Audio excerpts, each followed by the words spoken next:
This is the situation in the Republic of Kenya. In the case of the prosecutor versus Francis Kirimi Muthaura, Uhuru Muigai Kenyatta, and Mohammed Hussein Ali,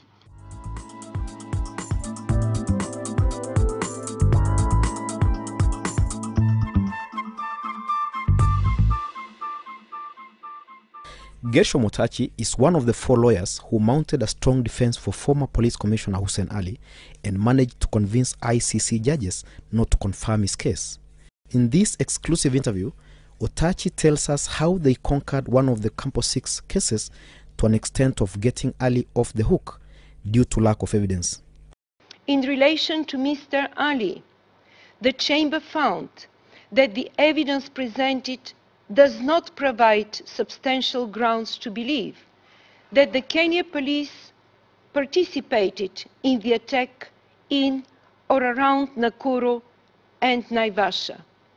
Since Mr. Ali was charged with contributing to the crimes through the Kenya police, the Chamber declined to confirm the charges against him.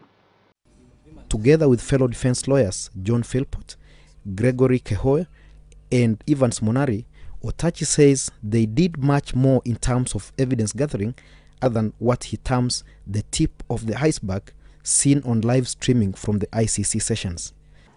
Many a time you go out there and meet so many people who you would think would have evidence that would be useful.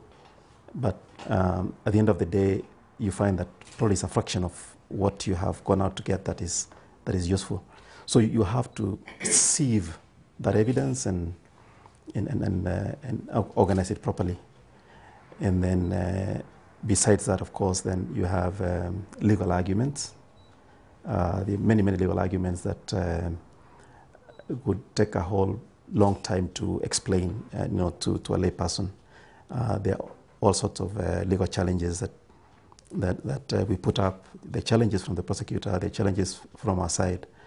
I think you heard the presiding judge state something to the effect that there were thousands, I think about 3,000 or so motions that they had to go through and come up with the decisions. So there is a lot that goes into this, a hell of a lot.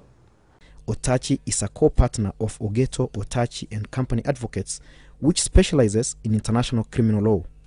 He has been a defense attorney at the International Criminal Tribunal for Rwanda since its inception 17 years ago.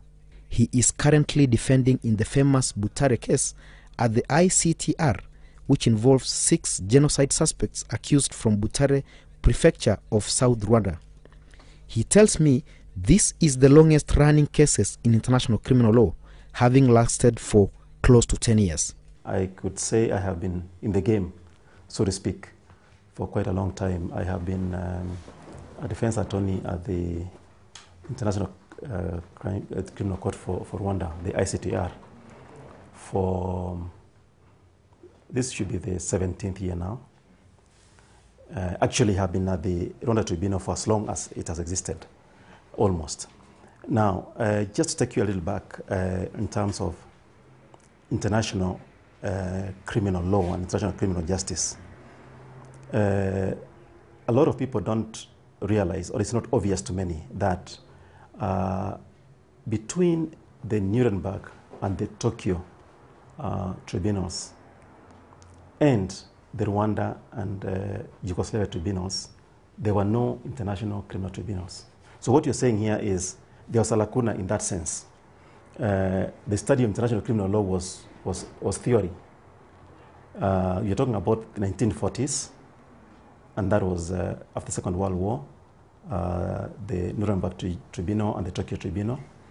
And then from then, the next tribunals you actually had of a similar nature were the Rwanda Tribunal and the Yugoslavia Tribunal. So then really any practitioner in international criminal law who has a history to talk about in practice can only talk about that kind of practice. It's unlikely that you'll find people who defended the war criminals or the alleged war criminals before the Nuremberg tribunals in the 40s. practicing today if they're alive. Yes. Otachi says they are not worried at all that ICC prosecutor Luis Moreno Campo is still carrying out investigations on his client. I would not say we are extremely worried now, but certainly we don't take the prosecutor's promise. I don't want to call it a promise or a threat, but we don't want to take it as an idle statement. There's a likelihood that they may want to do this follow-up on Kibera and Kisumu, but I wouldn't say we are extremely worried about that. In the course of our investigations, we have tried to look at all these aspects.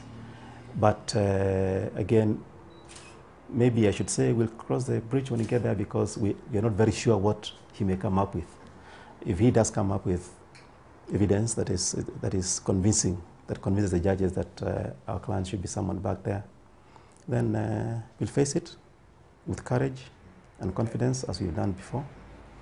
But I may also, add to this the threat or promise to investigate, to carry out further investigations.